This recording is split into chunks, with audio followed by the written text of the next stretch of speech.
Alors Alain, bonjour. Bonjour à tous. Cette journée s'est bien passée ? Eh bien, c'était pour moi un test parce que je me demandais s'il y aurait du monde ou pas, compte tenu de ce qu'on peut bien appeler l'aggravation de la situation. Et je suis très ému, je dois dire, qu'il y ait autant de monde. Et ça me donne envie, ça me donne le courage de continuer. Parce que ça, comme vous avez pu le constater, ça devient de plus en plus dur.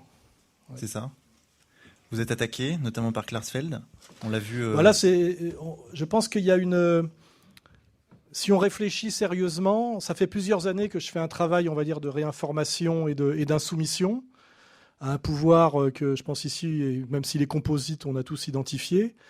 Et il y a toujours un décalage et un temps de réaction. Donc en fait, je pense que je paye aujourd'hui pour mes taquineries de ces dernières années, notamment mes fameuses vidéos du mois, où rappelez-vous, il y avait le con du mois, l'antisémite du mois, etc. Et je pense que le système, on va dire le CRIF, s'est inquiété du fait que ça marchait bien. Et ils ont commencé à réfléchir à comment me faire taire, quoi. Et donc il y a eu un temps d'inertie où on aurait pu croire que je pouvais impunément me permettre toutes ces taquineries qui consistent en fait à dire systématiquement des vérités. On m'a jamais pris à défaut de mentir. Et je pense qu'ils ont décidé qu'il fallait me faire taire. Et il y a eu plusieurs époques. Il y a eu l'époque agression physique. Je crois que j'ai eu 4 agressions en commando. Parce que ça aussi, c'est un truc qu'il faut rappeler. C'est-à-dire que c'est moi qui suis menacé de violence et c'est moi qui subis la haine. C'est pas l'inverse. Nous sommes dans une situation, et c'est important de le comprendre, d'aversion accusatoire systématique. C'est-à-dire que tout ce que on nous dit officiellement, il faut comprendre l'inverse. Quand on nous dit les Palestiniens jettent des roquettes sur ces pauvres Israéliens, il faut comprendre que ça veut dire l'inverse. Quand on dit M. Soral propage la haine, en fait, c'est l'inverse. Je suis en but qui fonctionne sur la haine depuis des temps immémoriaux. Et là, l'idée, c'est me faire taire aujourd'hui. Alors, il y a eu les agressions physiques au début, c'est le bas de gamme, c'est pour les débutants, ça, avec la LDJ. Après, il y a l'omerta médiatique, c'est-à-dire qu'on ne vous invite plus. Ça, j'y ai eu droit aussi, parce qu'à une époque, j'étais invité dans les médias. Après, on a fait comprendre à des gens comme Tadei ce qu'il en coûterait s'ils continuaient à m'inviter. Ils ont tous bien compris. Je ne peux pas leur en vouloir, d'ailleurs. Après, il y a eu la diabolisation des médias, c'est-à-dire que je suis interdit de médias, mais par contre, les médias parlent de moi très souvent, sans jamais me donner la parole, ce qui est assez intéressant, cette idée de pouvoir diffamer dans les médias les gens, sans jamais qu'ils aient le droit de répondre. Avec le sommet, je pense, qui a été le livre écrit par ma sœur. On arrive même à payer ma sœur pour qu'elle écrive un livre contre moi. C'est pour vous dire quand même il y a un crescendo dans l'ignominie, je veux dire, mais c'est pas nouveau, c'est vieux comme comme les évangiles, Et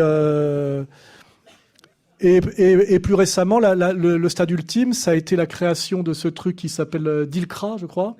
En fait, ça a été créé pour moi et Dieudonné, je crois, uniquement.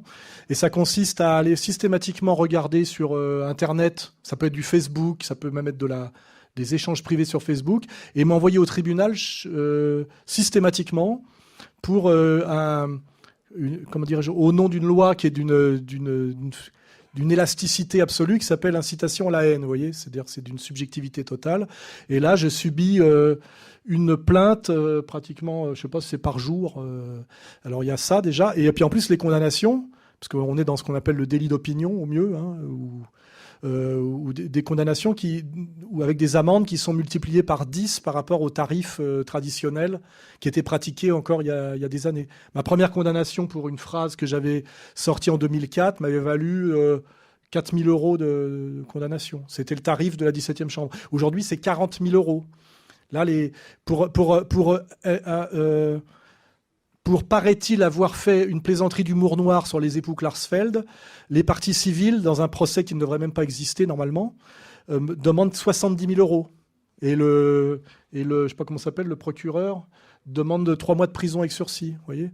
C'est-à-dire que j'en suis à un point où je me demande si je ne vais pas demander l'asile politique à la Corée du Nord. Parce que c'est réellement assez... je dirais, terrifiant de voir ce qui est devenu la France au niveau de la liberté d'expression, de la judiciarisation. Et puis surtout, ça ne fait réagir personne. Ce qui m'inquiète le plus, c'est ça. Hein, c'est qu'il n'y a plus de figure intellectuelle pour dire que trop c'est trop, etc. Tout le monde se tait. Et on vit en France sous un régime de terreur, en réalité. Les gens ont peur, hein, tout simplement. Voilà, donc là, j'ai posé le décor. Et on a vu que Dieudonné était attaqué pour procédure abusive. Oui, moi j'ai déjà eu la même chose. Hein.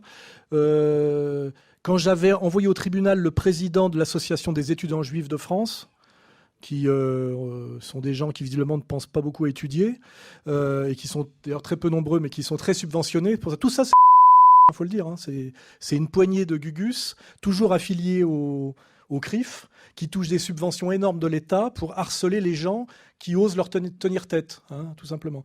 Et moi, j'avais envoyé au tribunal le président de cette association parce qu'il avait déclaré dans les médias, à la télévision, que c'est moi qui armais idéologiquement les terroristes de Daesh. Vous voyez, c'est quand même fort de café, hein, alors que je crois être le premier, peut-être même le seul, à avoir dit ou à amener l'idéologie que j'appelais islamo-racaille au service de l'islamo-sionisme. Vous remarquez que tout ce que j'ai annoncé se vérifie à peu près à 99,9%, ce qui n'est pas le cas des autres intellectuels en cours, hein, si on fait référence au hollandisme révolutionnaire ou au catholicisme zombie. Et en fait, j'avais déjà subi la même chose que lui. C'est-à-dire que j'avais été condamné aux dépens. C'est-à-dire pour avoir osé me plaindre de ça, j'ai perdu et c'est moi qui dois payer. Et Dieudonné, ça vient de lui arriver. C'est procédure abusive. C'est-à-dire qu'aujourd'hui, quand on ose répondre sur le ton de l'ironie à des injures et à des diffamations faites par on va dire des hommes publics, il faut le dire comme ça, et qu'on ose ne pas... Enfin, je sais pas, répondre. On se fait massacrer, effectivement, par les tribunaux. Et Dieudonné, effectivement, avait répondu à Cohen, qui nous avait quand même traité de cerveau malade.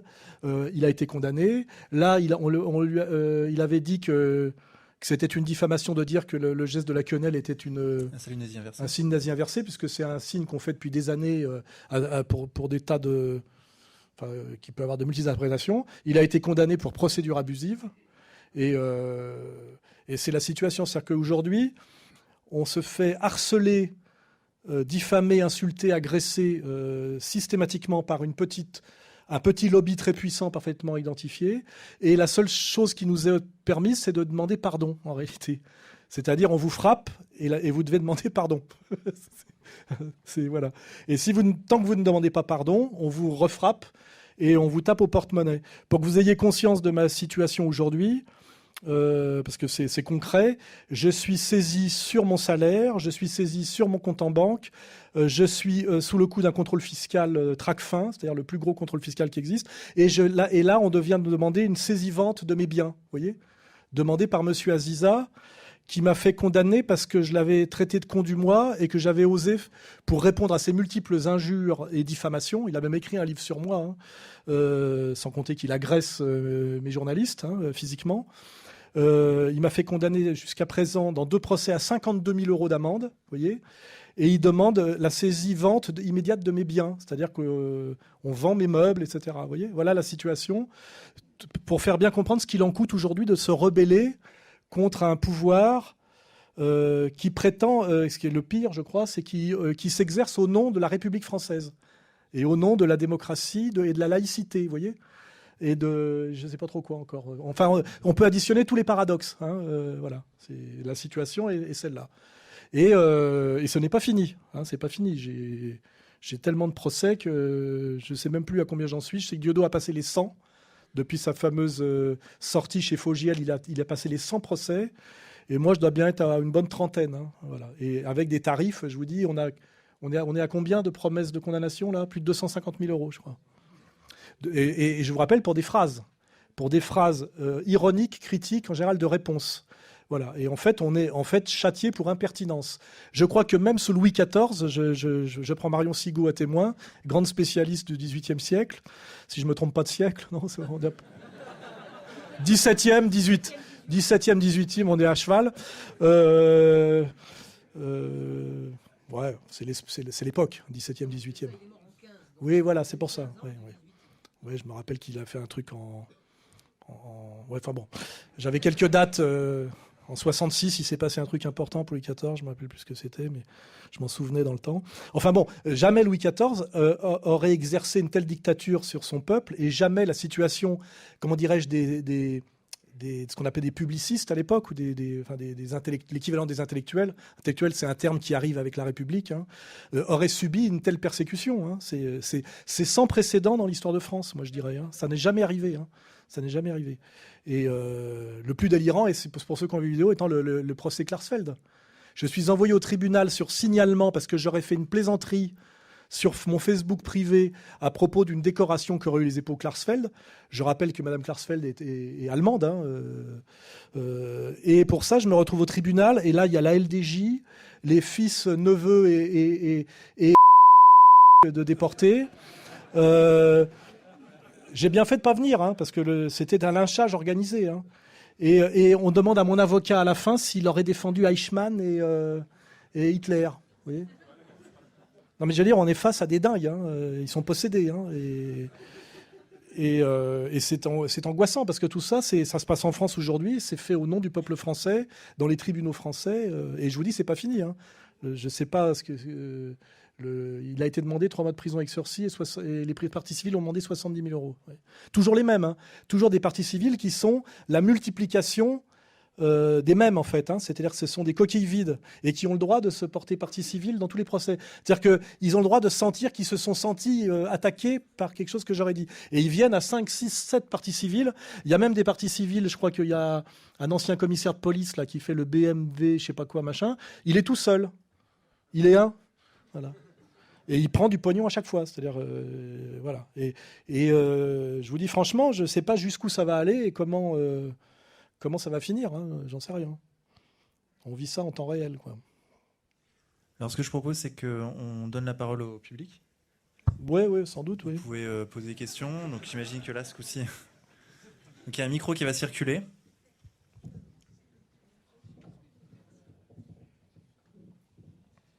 Bonsoir, Monsieur Sorel. Alors, j'étais en fait très curieux de savoir ce que vous pensez de la théorie de la singularité, du travail de Ray Kurzman, qui bosse chez Google. C'est donc une théorie qui consiste à envisager les progrès scientifiques. En fait, c'est une alliance entre le corps et la machine. Et le transhumanisme. Enfin, je veux dire, vous en parlez jamais. Et c'est pourtant. Si, j'en parle jamais. On en parle accessoirement parce que c'est pas ma spécialité, mais on voit bien que ça fait partie du discours progressiste en réalité, qui est dans la logique des Lumières, c'est-à-dire l'homme sans limite, avec l'idée du corps augmenté, la logique technicienne, avec l'idée que l'homme n'a aucune limite que lui-même. Et que sa capacité de progression est infinie. Ça a beaucoup à voir avec les valeurs maçonniques, hein, on peut le dire. Et il y a en plus l'idée derrière de la vie éternelle ou de la jeunesse éternelle. Et on voit très bien que ça a à voir aussi avec la massification du handisport. Hein. Je pense que si aujourd'hui on nous montre autant d'handicapés courir, etc., c'est pour faire l'apologie de la prothèse. On est effectivement cette ambiance-là qui est assez nouvelle. C'est vrai que ça n'aurait pas existé il y a 10 ans. Et puis on voit effectivement que des grosses machines comme Google, enfin des gens qui lèvent énormément de pognon, investissent énormément d'argent, avec des gens qui font des conférences pour dire dans 50 ans, la mort sera vaincue. On entend des trucs comme ça. On a l'impression dans des films de science-fiction des années 50. Et c'est vrai que c'est très inquiétant d'oser dire ça. Et d'oser avoir ça comme projet et de voir que ça peut être un marché, que l'éternelle jeunesse aujourd'hui est considérée réellement sérieusement comme un marché et qu'il y a des gens qui sont déjà positionnés sur ce marché.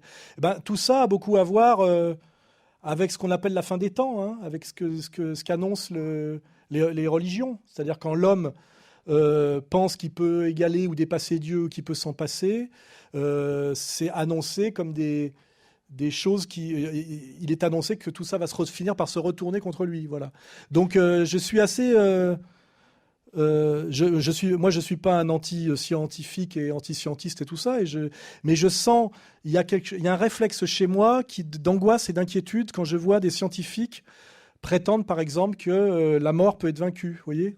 Je me dis que là, il y a quelque chose, on touche à des fondamentaux anthropologiques qui sont encore bien plus graves que de toucher à l'interdit de l'inceste. D'ailleurs, vous remarquez que tout ça fonctionne à peu près en même temps. Hein. Aujourd'hui, j'ai vu plusieurs articles passer récemment d'une femme qui voulait épouser son fils, où en Suisse, il y avait un débat sur que si l'inceste était librement consenti, c'était plus un crime.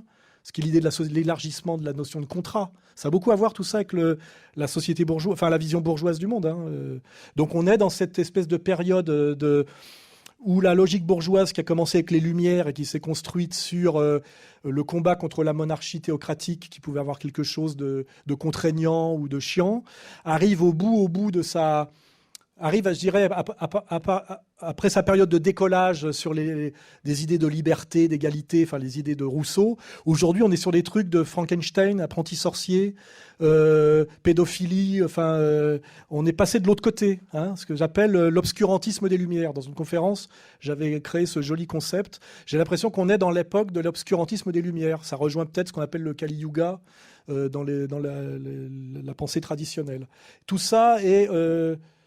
c'est un sentiment, parce qu'à la limite, je ne veux pas discuter en tant que scientifique, je ne suis pas scientifique. Tout ça me semble de mauvais augure. C'est angoissant. Voilà la réponse que je dirais.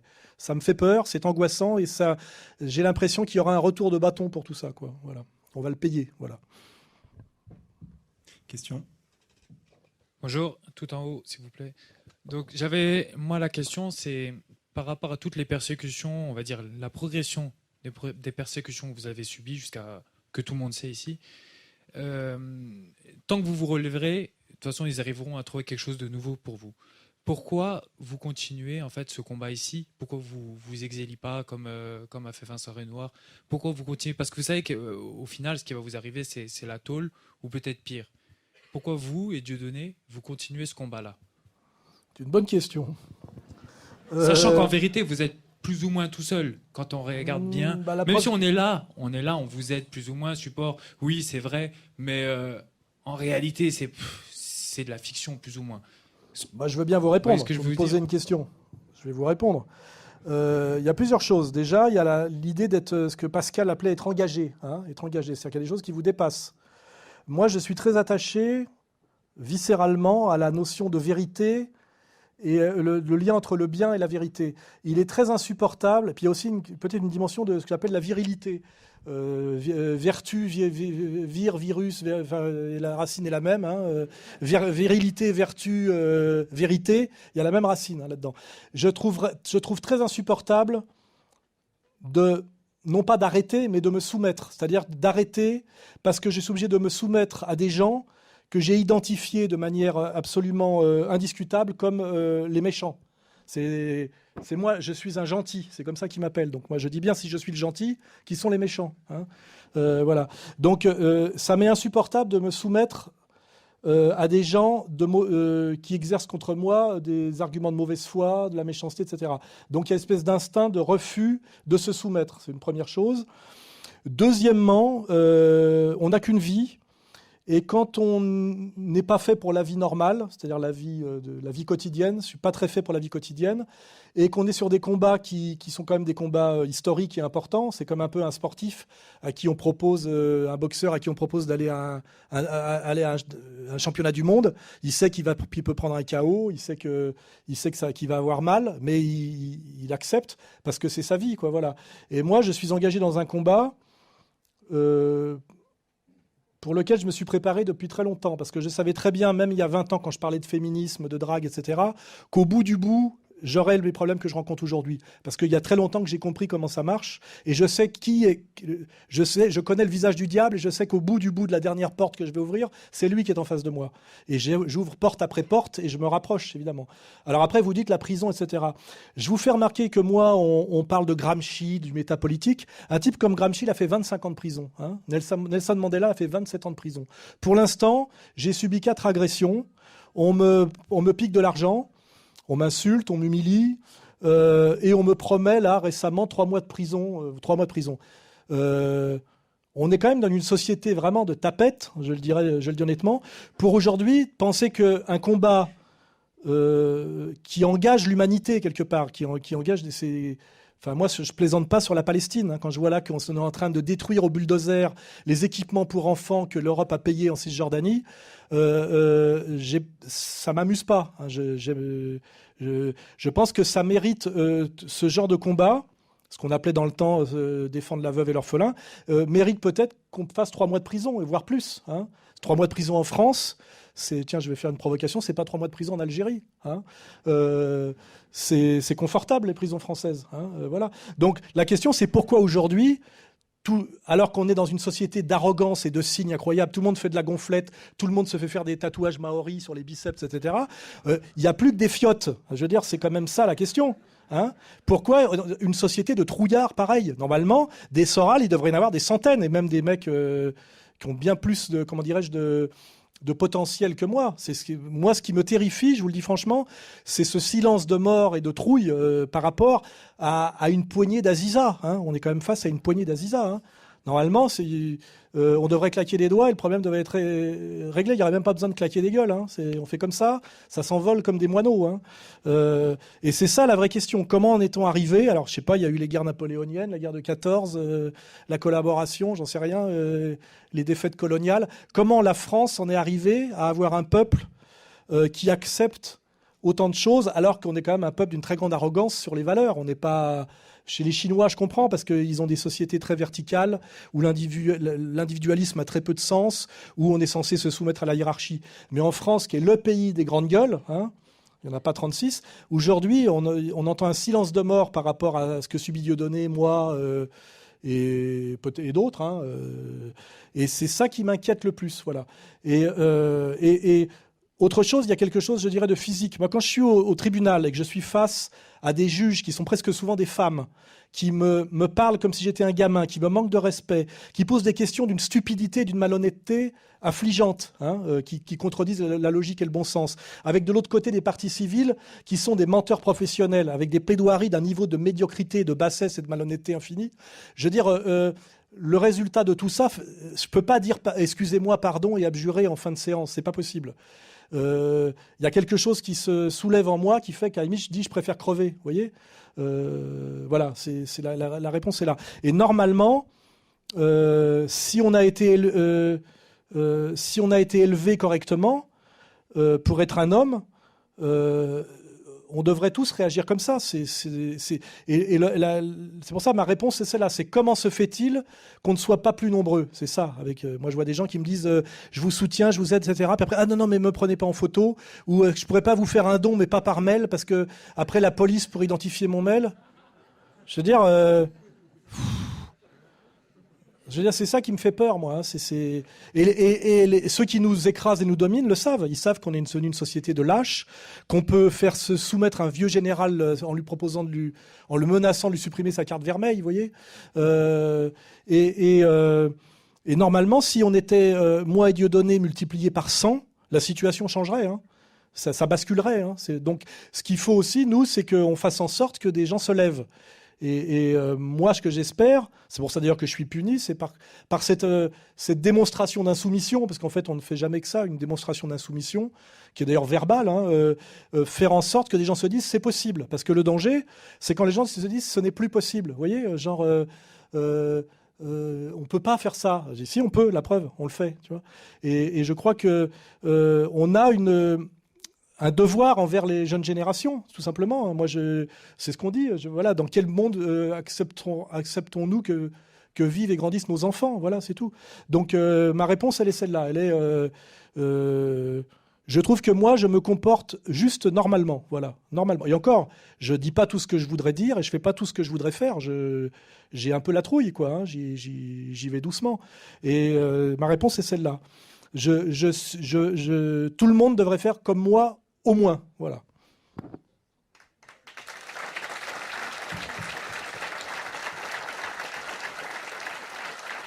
Mais sachez de toute façon que ça va être de pire en pire. Et ce que je dis va se vérifier de plus en plus. C'est-à-dire que la dictature du petit groupe de gens qui me persécutent finiront par prendre le pouvoir absolu sur la France et le prendre au nom de ce qu'ils sont. On a déjà le dernier livre de Bernard-Henri Lévy qui l'annonce. Il est toujours à l'avant-garde, lui. Le destin manifeste, etc. Et de toute façon, soit nous finirons tous, nous serons un peuple d'esclaves, comme il est promis dans l'Ancien Testament, soit à un moment donné, ça pètera. Voilà. Et de toute façon, c'est qu'une question de temps. Moi, si vous regardez sur mon site, je suis en pyjama rayé avec le triangle, je crois, des insoumis politiques. C'est le triangle que portaient les... Il y avait les droits communs, les machins, les trucs. C'est les prisonniers politiques. Et les gens se foutaient de ma gueule il y a quelques années quand je l'ai mis en disant Soral, tu te mouches pas du coude. Je dis non, c'est parce que j'ai toujours de l'avance. Ça finira comme ça. Voyez. Et là, maintenant, ça commence à être crédible. Voyez. C'est marqué soutenez Alain Soral pour les persécutions qui l'attendent. Je savais très bien ce qui m'attendait, parce que je vous le dis, j'ai compris, et je dirais j'ai tout compris. Et je sais exactement comme les autres en face fonctionnent, je connais leur calendrier, leur timing, leur stratégie. Et je sais exactement où on va. Et ça ira jusqu'au bout, je vous le garantis. Et plus on se soumettra, plus ils en rajouteront. Il y a l'hubris derrière. Et à la fin, ça finira, je vous dirais, par... je ne vais pas en parler là, je m'amuse dans ma tête à imaginer Paris dans 20 ans, la situation de la France dans 20 ans.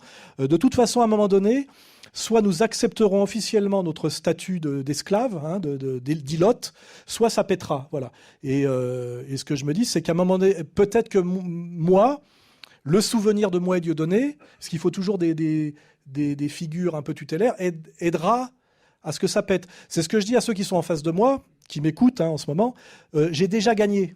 Mais peut-être que je ne le verrai pas. Mais j'ai déjà gagné. C'est qu'une question de temps. Parce que ce n'est pas possible.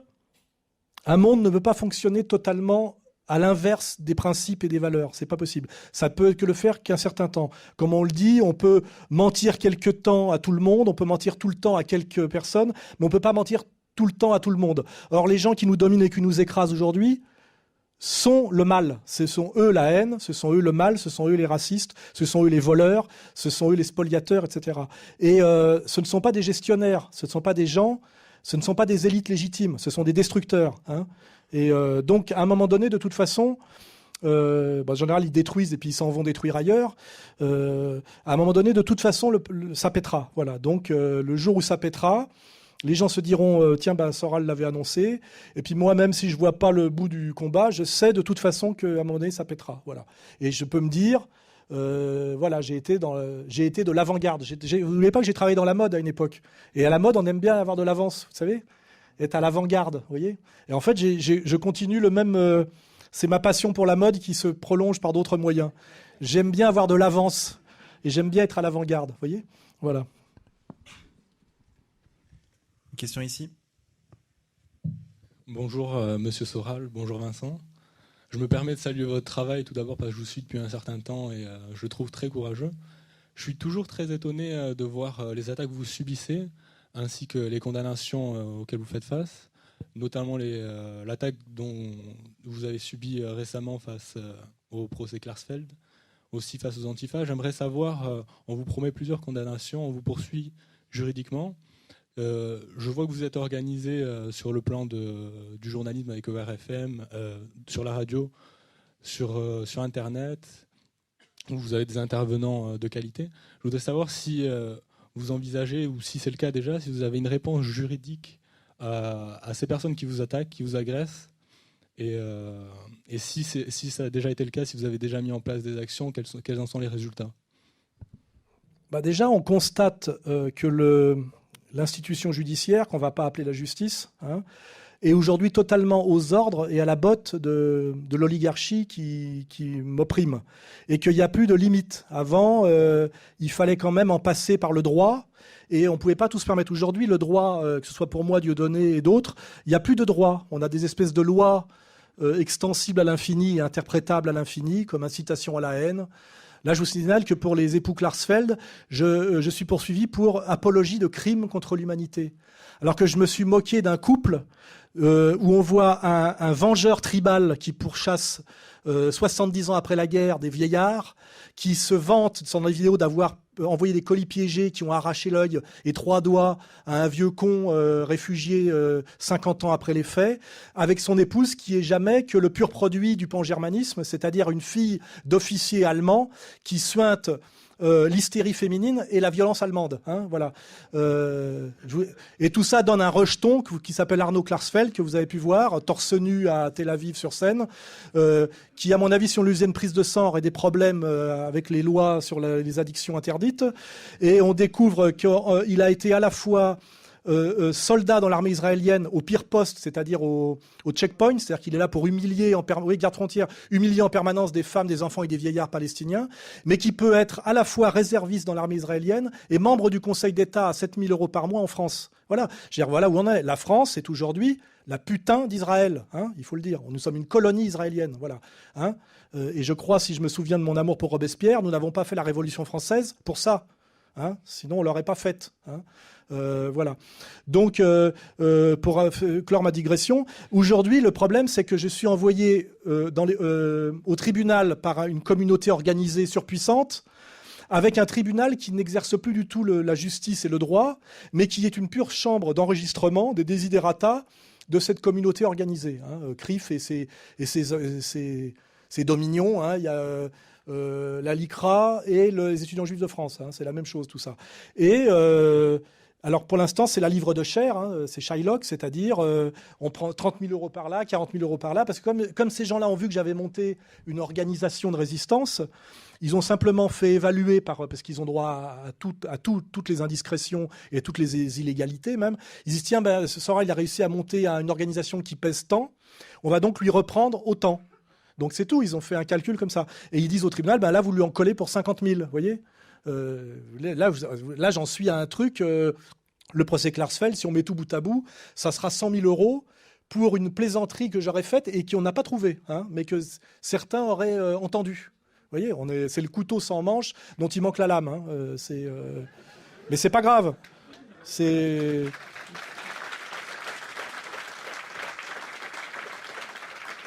Et en plus, les gens disent oui, il n'est pas venu au procès parce qu'il a eu peur. Non, c'est parce que je suis pas à votre disposition. Je vous emmerde. Je veux dire, quand j'ai été convoqué par la police, je n'ai pas reconnu les faits. J'ai dit non, j'ai pas à discuter de ça parce que au mieux c'était dans une correspondance privée. Alors c'est privé, donc je n'ai pas à vous répondre parce que je suis convoqué à la police régulièrement. Attention, hein. Il y a des policiers, et leur boulot c'est de m'interroger pour savoir si j'aurais pas dit ou écrit des trucs. En général, c'est des vannes parce que je suis quand même je suis un mec qui fait des vannes. Hein. J'ai pas d'armée. Il me semble pas que j'ai un projet d'expansion territoriale ni de purification ethnique. Je ne suis pas un sioniste de combat, moi. Je ne pratique pas la purification ethnique au nom de la race supérieure. Hein. Je suis on va dire, un essayiste français. Hein. Condamné par ces gens-là. C'est là qu'on voit la version totale. Hein. Moi, je ne suis pas Bernard-Henri Lévy, j'ai pas détruit la Libye et je ne suis pas responsable de la mort de centaines de milliers de Libyens. Hein. Je ne suis pas Monsieur Fabius. Je n'ai pas décrété, avec un poste important de décision, que Al-Nosra faisait du bon boulot pour détruire un pays comme la Syrie et faire mourir des centaines de milliers de gens. Je n'ai pas de sang sur les mains, moi. Hein. Mais c'est ces gens-là qui me font condamner pour mauvais esprit, vous voyez. Comme quand Dieudonné répond effectivement à l'autre joufflu, là, interchangeable. Voilà, Quen. Voilà. Donc, ma réponse pour l'instant, elle est laquelle, pour répondre à votre question? J'ai 2 avocats à plein temps, ça me coûte de l'argent, hein, qui ont le courage de me défendre. On va systématiquement en appel. Maintenant, on va essayer d'aller systématiquement en cassation, c'est du travail, pour après finir à la Cour européenne des droits de l'homme. Et moi, mon idée stratégique, c'est de tenir. Il faut tenir, vous voyez, parce qu'on ne sait pas de quoi demain sera fait. Je veux dire, tant qu'on est vivant et dans le combat, on ne sait pas comment ça va finir. Donc l'idée, c'est il faut tenir. Il y a une citation de Mao que j'aime beaucoup, c'est de défaite en défaite jusqu'à la victoire. Vous voyez, il faut tenir. Donc je tiens. Et je me dis peut-être que les choses vont finir par bouger en France. Tout va mal en France, hein, faut pas oublier. Hein. Les paysans se suicident, les flics en ont marre, ils me le disent chaque fois qu'ils viennent me voir en douce. L'armée française, oui, bien, on est soutenu par beaucoup de corps constitués. Et on a une petite poignée d'oligarques en haut, comme ça, totalement illégitimes, qui appuient sur des boutons pour effectivement faire sanctionner les gens qui leur manqueraient de respect. Parce qu'en fait, moi, on me reproche uniquement une chose, c'est j'ai manqué de respect à des gens qui ne sont pas respectables, vous voyez. Et ce qui est dit, c'est qu'il va falloir que Soral se taise et qu'il change de sujet. C'est ce qu'ils ont demandé explicitement. Hein, voilà. Et avec des gens qui me disent, y compris ma sœur, il va finir par se faire tuer s'il continue. Donc il faudrait qu'on me dise par qui et qui sont ces assassins qui vont me tuer. Donc il y a des assassins. Donc on n'a jamais dit que moi j'allais tuer des gens. On a dit que j'allais me faire tuer parce que je dis des choses. Voilà. Donc pour l'instant, c'est tenir, c'est effectivement jouer le jeu de l'institution judiciaire jusqu'au bout, puisque bon, cassation, Cour européenne des droits de l'homme, et puis le fait aussi que les gens voient ce qui se passe, parce qu'il y a aussi, comment dirais-je, l'exemplarité, c'est-à-dire qu'on essaie de faire prendre conscience aux gens de l'état où en est la France aujourd'hui, et que les gens, effectivement, voient que Dieudonné, Soral sont systématiquement persécutés pour des phrases, que les autres en face se réjouissent de les avoir fait condamner, voir qu'un type comme Aziza est considéré comme l'incarnation du journalisme, de l'honnêteté et du bien en France, etc. etc.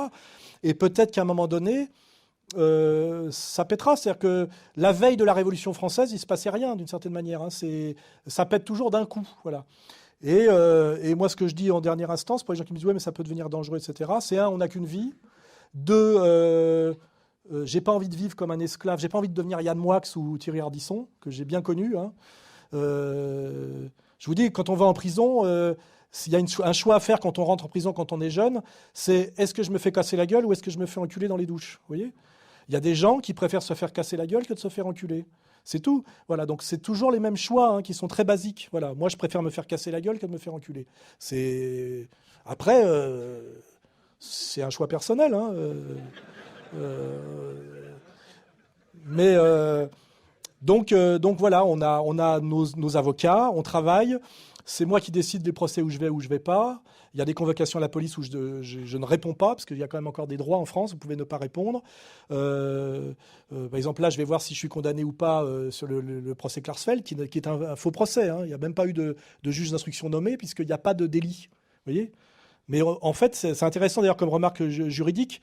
On est aujourd'hui sur le procès Klarsfeld, non pas sur le droit français, mais sur le droit, comment dirais-je, du tribunal militaire de Nuremberg.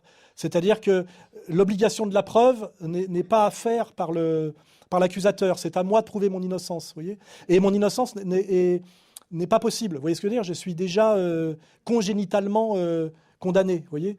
Donc on est vraiment, là, effectivement, là dans une reproduction effectivement de la justice de Nuremberg. Mais il faut bien comprendre que c'est pour ça qu'on a réédité, et c'est aussi pour ça que je suis puni, hein, on a réédité le bouquin de Bardèche, Nuremberg ou la terre promise.